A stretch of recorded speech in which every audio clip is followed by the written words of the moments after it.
The Shadow Finance Minister and opposition all-rounder James Paterson has demanded an end to the mass public therapy session. James joins us live from Sydney this morning. Has the infighting ended now, James? Have you hit the bottom yet, do you think? Well, Pete, what I'm arguing is it's perfectly normal and healthy after the Liberal Party's worst defeat in our 81-year history for there to be a period of public debate and discussion about the future direction of the party. And that's happening right now, and I've made my contribution to it last night. But what I've also said is that this can't continue for the rest of the term, because if we are still debating the future and the purpose of the Liberal Party and what we believe in at the end of the term rather than the start, then it will send a message to the Australian people that we're focused on ourselves instead of being focused on them. So there's a time limit to these things. Colleagues should make their contributions now, not at the end of the term. What do you believe in? I think it's very clear what the Liberal Party believes in. It's set out very clearly in our We Believe statement. It is in the fundamental freedoms of the individual, the right to speak, the right to think, the right to believe.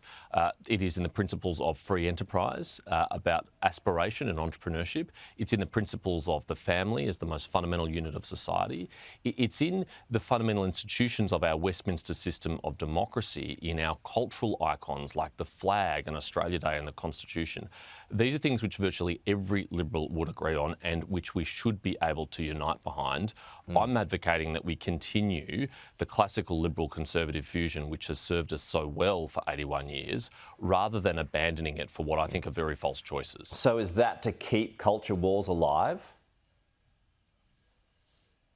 Well, this term culture wars is used in a lazy way to shut down debate on issues where actually the Australian people largely agree with us. Most Australians support Australia Day. Most Australians support the Anzac tradition. Most Australians support our flag. Most Australians support our Constitution. We are on the right side of that issue, and those who advocate the Liberal Party become a free market version of the Teals and we stop fighting so-called culture wars are really just advocating that we surrender in those culture wars, that we allow the left to dictate the terms of social and cultural and identity issues. I don't think we should. Of course, the economy should be at the heart of our offering, but it cannot only be about the economy. Otherwise, I think we become quite a hollow and soulless party that only speaks to people's material aspirations, not their other aspirations. When you run through those core beliefs, James, freedoms, free enterprise, aspiration, family, flags, etc., how different do you think all of that is to what the Labor Party's offering? I think it's quite different, actually. I think there's a pretty fundamental philosophical difference between Labor and the Coalition. But to be candid, we haven't always reflected our values in our policies. And so I understand why there are supporters of the Liberal Party out there who say we don't recognise the difference between Labor and Liberal. There's fundamental philosophical differences, but when our policies converge, it confuses the electorate. And some tactical mistakes were made last term where, for example, we supported higher taxes, which is totally against what the Liberal Party and its values stand for. So we need to be clear about our values, and we need to make sure our policies are always consistent with them. Well, but also matching spending, which is getting out of control. It's very clear with spending at 40-year highs outside the pandemic that is the reason why Labor has plunged us back into deficit again. Yeah, you were going to support that for the last election, is my point.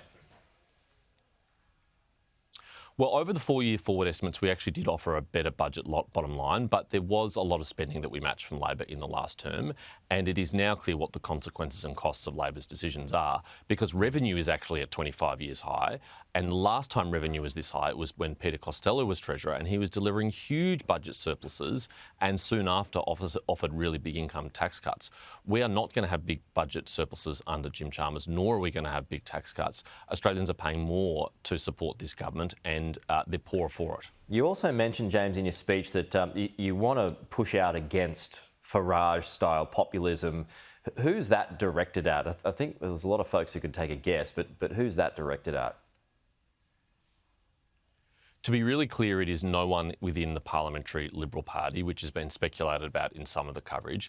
It's actually voices outside the Parliamentary Liberal Party who don't have our best interest at heart, who are giving us very bad advice, who are telling us to follow the Reform UK model, which is a matter for the UK if they want to go down that path, but which includes the nationalisation of the steel industry, of utilities, which includes significant increases in public spending. The Liberal Party was founded to oppose nationalisation. That was one of the reasons why Menzies built the Liberal Party, to defeat the Chifley government's attempt to nationalise banks. We cannot be following the path of others from overseas into a populist economic conservatism, which would leave Australians worse off, not better off. Right, so that wasn't a shot at Andrew Hastie or Jacinta Price. No, Andrew and Jacinta are two of my closest friends in the federal parliament. Andrew and I, particularly back to 2017, bonded over our mutual stand against the China extradition treaty. We were banned together from China in 2019. Yeah. And there's not a single strategic question, which is the biggest question facing Australia, which he and I disagree on. Just a final point, James. Erica Kirk speaking now in the US, but I just want to ask you about nuclear, because you mentioned it in your speech, and given there's this global return to it now because of AI demands, but it was rebuked by the electorate for the most part in May. How realistic is that now in Australia? I think what was rebuked by the electorate was the particular approach we took to nuclear power in the last term. We proposed that it would be publicly owned, publicly built and publicly managed, and I'm not sure that was consistent with Liberal values of market-based solutions and limited government. We haven't settled exactly the details of our policy for the next election, but something that would be consistent with Liberal values would be lifting the moratorium on nuclear power and allowing private industry, the energy industry and the market to decide whether or not nuclear is viable or not.